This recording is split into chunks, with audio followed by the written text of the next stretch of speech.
this is update for April 8, 2023, day 409 of the war, end of the date update. It was also catch up for April 7, as typical.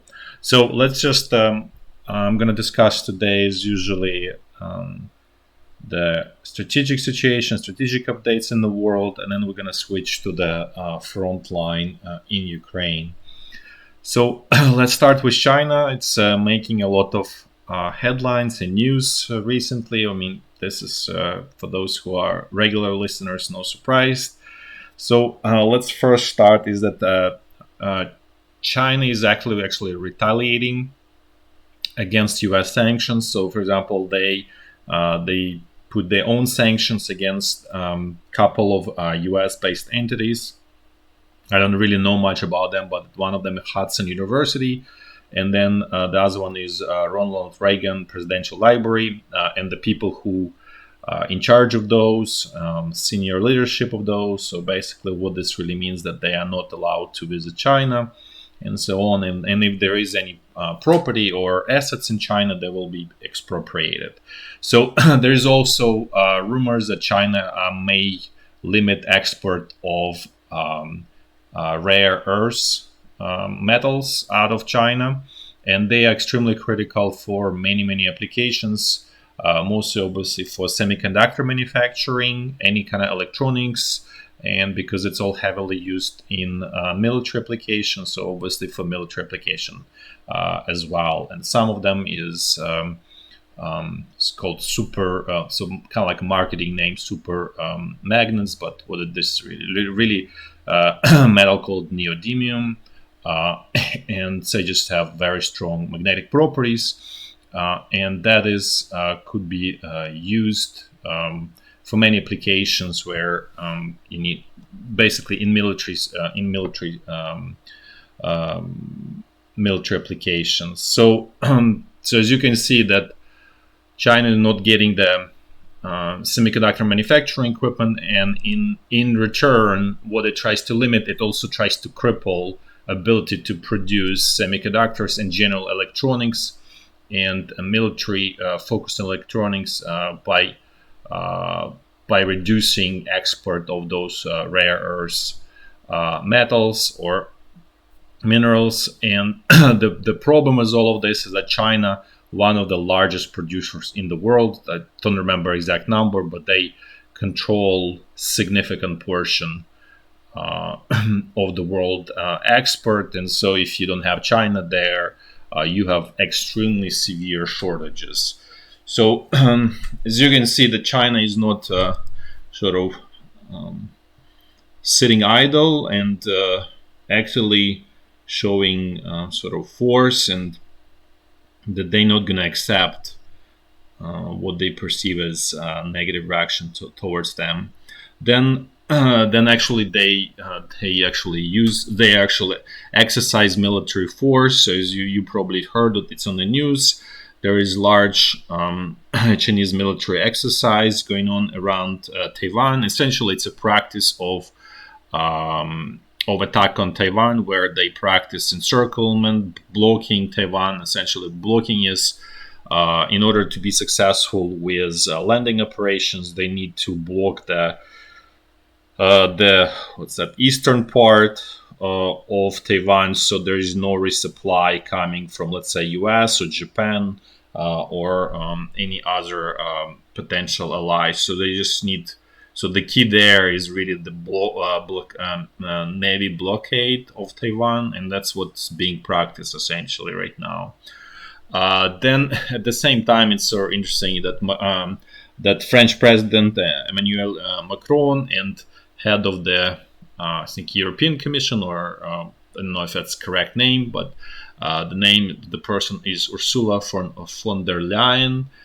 They both visiting China at the same time. They went together on a trip. However, they were separated by Chinese essentially.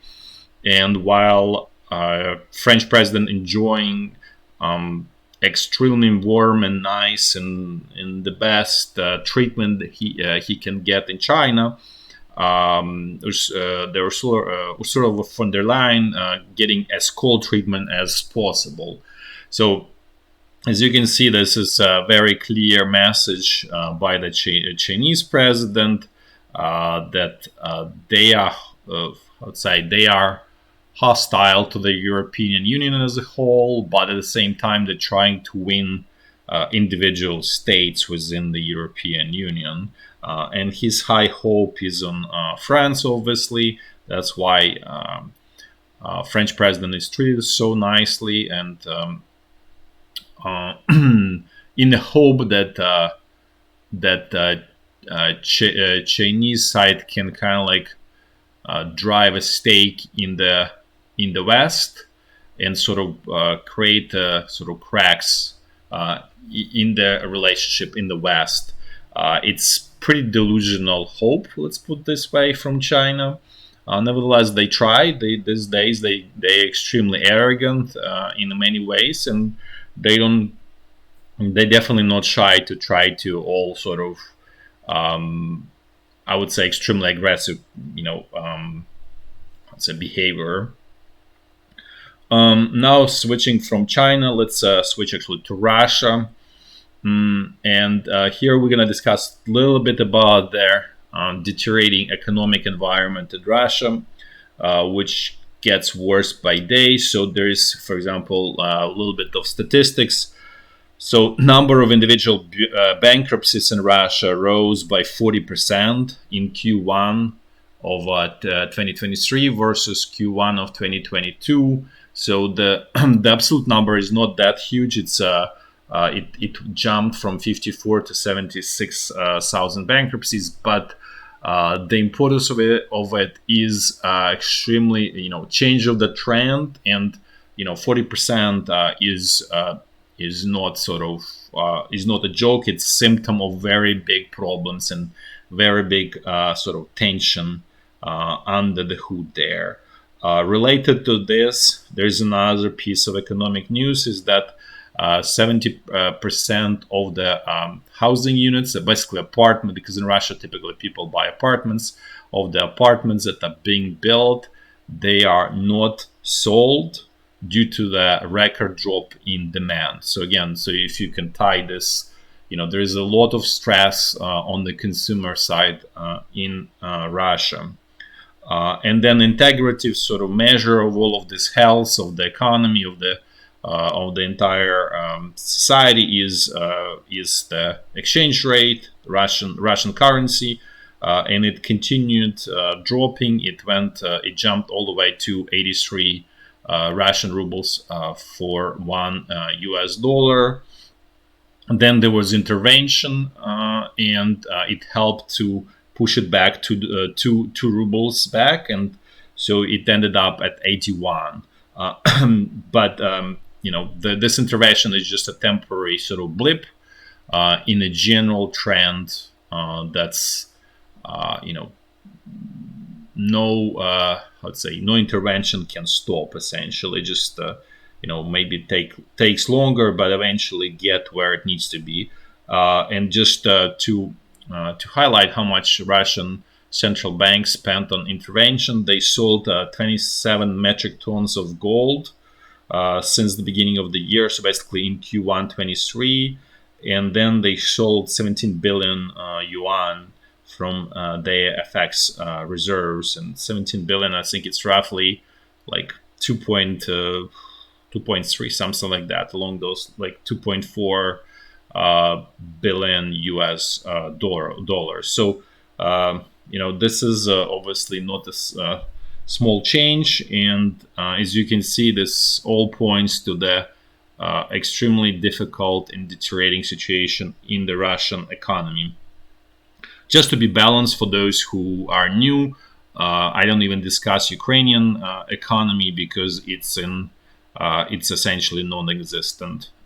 So Ukraine literally lives off the support from the West, financial support. Without it, the continuation of the fight would not be possible. But however, there are interesting things. There is so much sort of this financial support that Ukrainian currency is strengthened against the US dollar. So it reached sort of kind of like a low sometime in summer, early fall, it was pushing towards like 42, was like 41 and a change. Now it's essentially at 37. So you see there's quite a bit of strengthening happened over the winter time and in March. And there's another interesting news in terms of Ukrainian power grid. If you remember, it was close to be destroyed by Russian attacks, which essentially stopped at this point.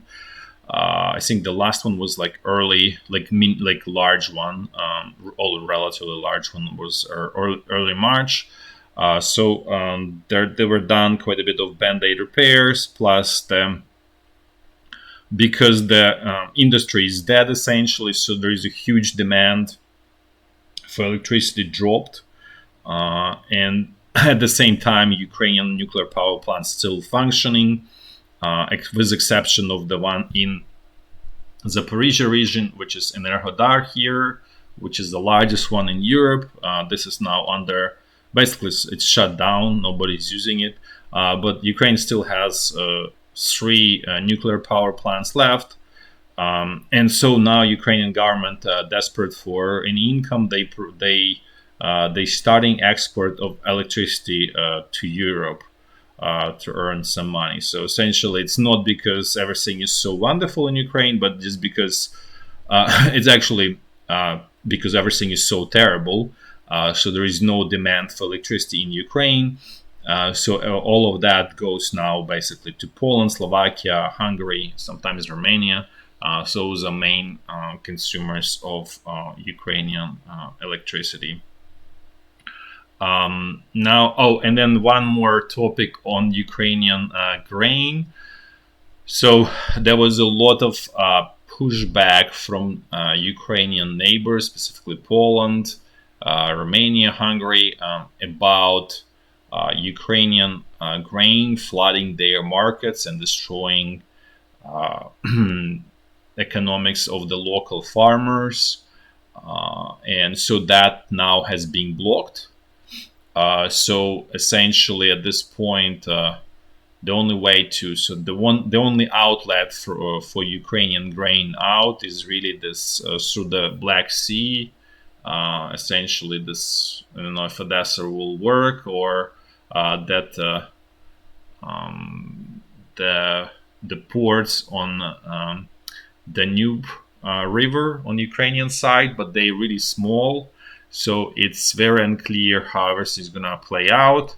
It looks like it's going to be even more pressure on Ukrainian farmers and this sort of agricultural industrial farms that essentially will make the economics even worse. If you remember, I mentioned before that the grain production dropped by about like 40% in Ukraine, and probably will drop even more this year, given that now the only outlet is through the Black Sea, and most likely it goes to Turkey, where they turn them into flour, and then they sell that flour all over the North Africa and Middle East, or Near East, probably better way to say it. And so but however, Turkey is sort of demanding heavy discount, which essentially makes it the production of wheat essentially, not wheat, just generally grains, extremely marginal business. And again, as I said, that will create even more incentive not to plant in Ukraine. However, it does look like there's still going to be enough. Given there's also quite a bit of refugees from Ukraine, so Ukraine, I think, lost depending on different sort of numbers, between 7 to 9 million people. So before war, estimated Ukrainian population was roughly 38 million.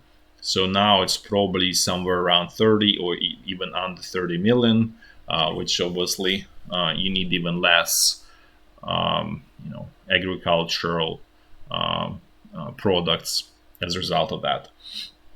Now let's switch to the sort of military update on Ukraine, and I'm going to start generally with sort of strategic update of what's going on. So the Russian side is, anxiously expecting Ukrainian offensive. Um, Depending who you sort of listen to, there's different sort of I'd say perceptions. Some people are really scared that the Russian defenses will crumble and fall apart. Some are pretty brave and believing sort of everything's going to be okay. If you've seen, sorry, just a second. Russian side is digging essentially huge anti-tank sort of trench or whatever you call it from Melitopol to Berdyansk, a little bit north of Berdyansk. So apparently there is plan to kind of like create sort of cut off from the passage to Crimea.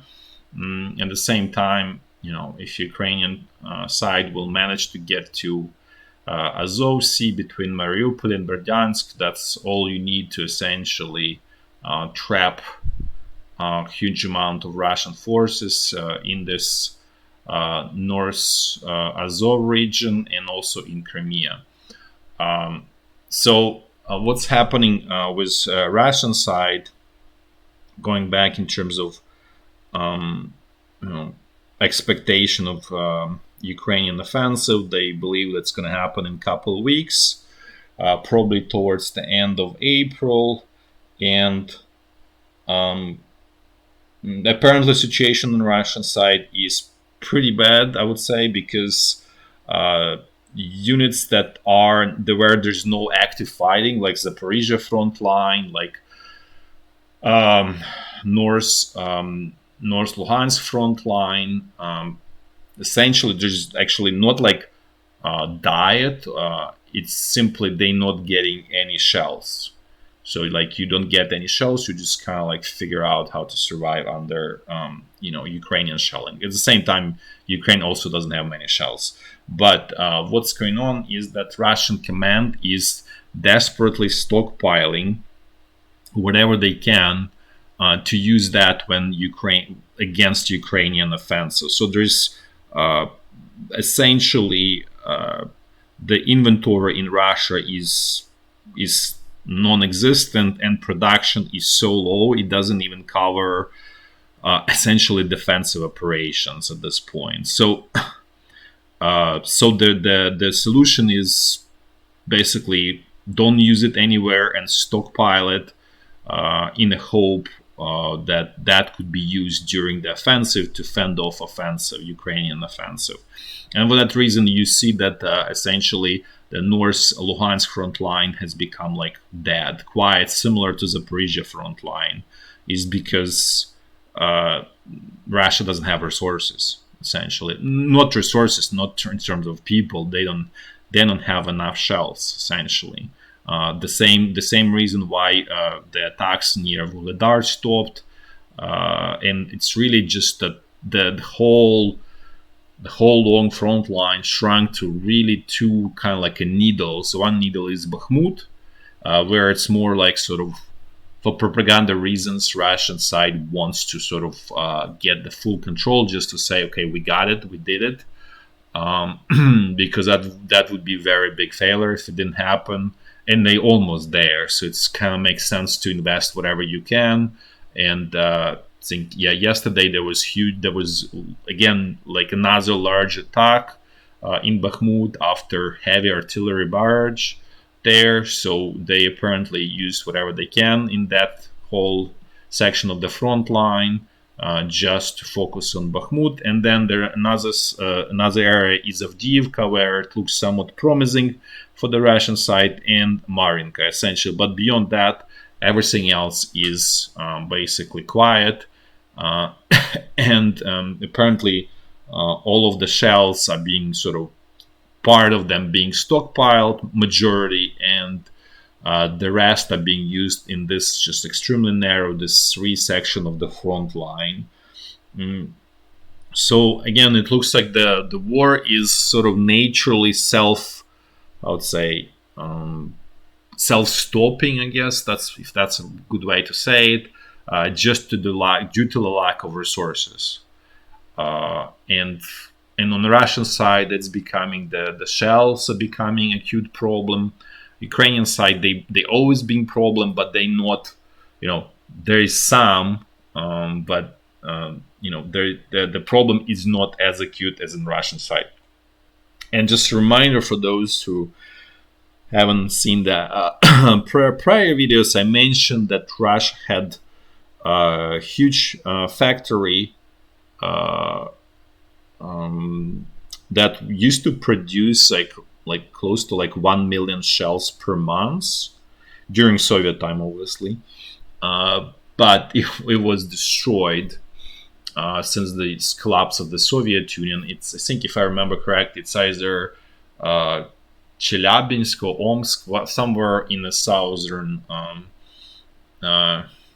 Urals, basically. And so they've essentially lost the ability to mass produce the shells, and small sort of batch production that Russia capable of doing right now is absolutely not sufficient. And that also means that Russian modus operandi, where they just shell with abundance the area where they plan to attack and then attack, is essentially broken.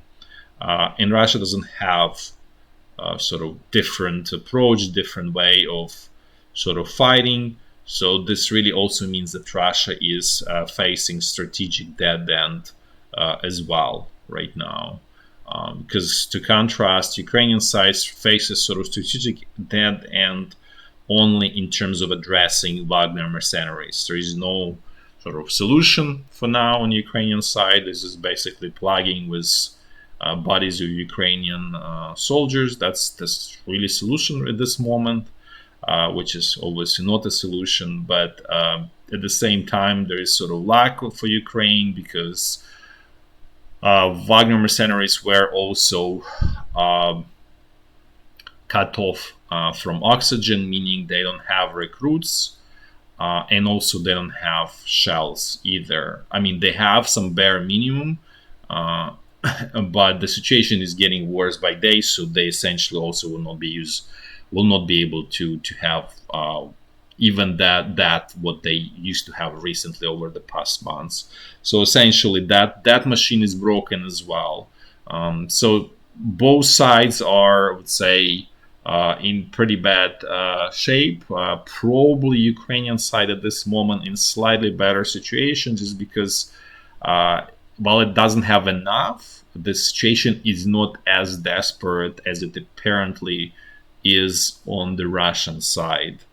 And that's why there is so much concern on the Russian side that the front line may crumble if Ukrainian side attacks. Not so much because they don't have enough soldiers. There's plenty of soldiers. At this point, Russia has essentially equal number of soldiers on the front line with Ukraine. So there's at least 1-to-1, and maybe slightly more, or at least Russia has preparing more reserves to throw even more, and so essentially have even actually slightly larger number of troops on the ground. But the problem is the acute shortage of shells, and without shells, it's going to be pretty bloody for the Russian side, essentially. I'm not saying that Ukrainian side will be perfect. It's not going to be perfect, but it kind of creates window of opportunity for Ukrainian side in terms of Russia is weakened so much in terms of artillery capabilities that even though Ukrainian army is not prepared to do offensives, not able to do it in a proper way, but even in a primitive sort of like peasant army style attacks, they may still work out, just because Russia is essentially extremely lacking in artillery, will be extremely lacking in artillery support, especially as time goes by. So this is the kind of like a key sort of, I guess, update for the military. Now let's do walks through the front line, starting from very north. And and we're going to do it in a clockwise fashion. So situation along the state border is more or less the same. Artillery exchanges, then attacks from Ukrainian side of the sort of commander groups into Russian territory, where the Russian side is pretty incapable actually to stop many of those, and looks very sort of weak and poor in this respect. And then let's jump to the North Lugansk front line. As I said, things essentially quieted down, and the way I see it is because Russian side just doesn't have shells to use. This area is totally not strategic, not critical for either side, and so this is just frozen, similar to Zaporizhya front line at this point by Russian side. Now let's jump to North Donbass front line, where the Russian troops are still active. So the whole activity is essentially focused on around Bahmut. There are some weak attacks a little bit this northern sector, but they are really just the distraction, let's put it this way. So essentially the situation is in Bahmut more or less the same. Slowly Russian side is squeezing out Ukrainian troops from the town. Don't have exact updates where the front line at this point. All I know, there is extremely fierce fighting going on for the railroad station, which is where I'm showing here. Ukrainian side is trying to hold on to it, because if they lose, they probably will have to essentially lose pretty much the entire town. And this is like one last stronghold in Ukrainian hands. But for all intents and purposes, essentially Ukrainian side, you can say that it lost Bahmut, and there is even internally in Ukraine, in Ukrainian political circles now, people advocating openly in the media for withdrawal from Bahmut, which is it's a fallacy, because the problem is, if you withdraw from Bahmut, it's not like situation will change. The same problem is going to be happening, in Ivanivsky or Khromovo or Bogdanivka or Chasiv Yar, right? Because that's the next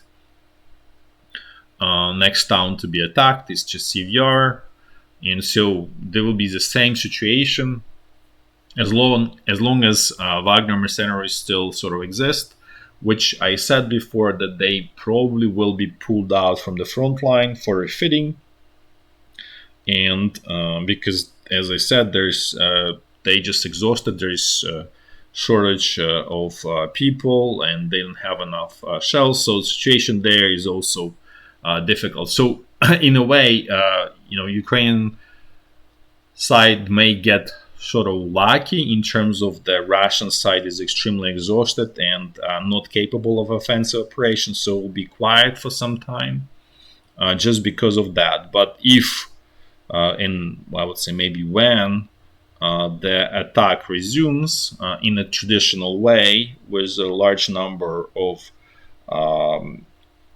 manpower on the ground and heavy mortar and artillery support, then the situation will repeat. And as I said, Ukrainian army does not have strategic answer to Wagner mercenaries. But for now, this is probably will quiet down after Russian side captures Bahmut. So this is how it used to be developing over time. So as you can see, it's extremely slow progress, I would say. Almost like 2 months of sort of siege of Bahmut.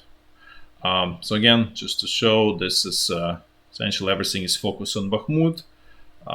And then there is a supportive attack against Bogdanivka, just to kind of protect the flanks there. Now let's move to central Donbass front line. So things here are pretty much the same as they always are. Attacks in Marinka, then Piskis, out of Piskis salient in the northern direction, let's say, northern direction, and then attempt to push out of the salient north of Avdiivka. So essentially, this is what is shown here. is, and the situation hasn't changed.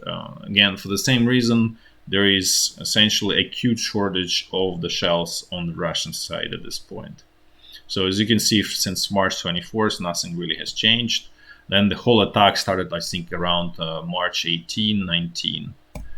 Now let's just finish with the Zaporizhya front lines. Things here are quiet, no essential changes. In terms of Ukrainian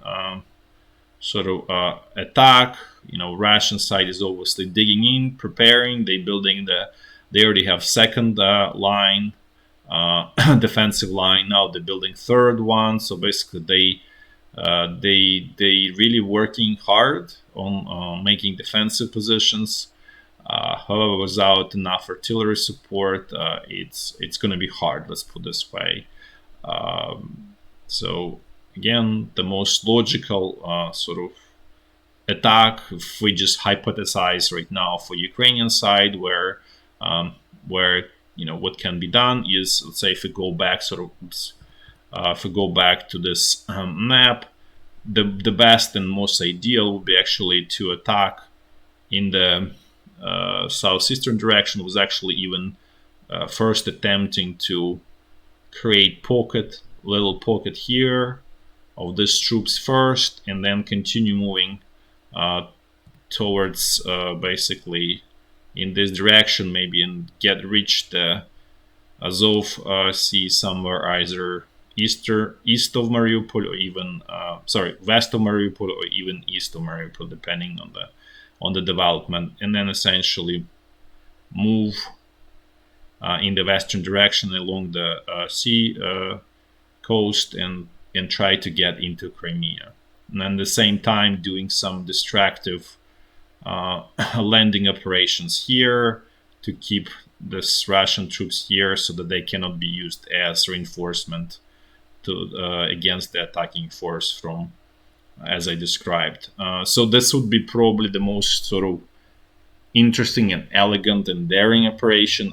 Unfortunately, Ukrainian side is not capable of doing anything even close to that due to their organizational problems and leadership problems and training problems. So it's problems at all levels.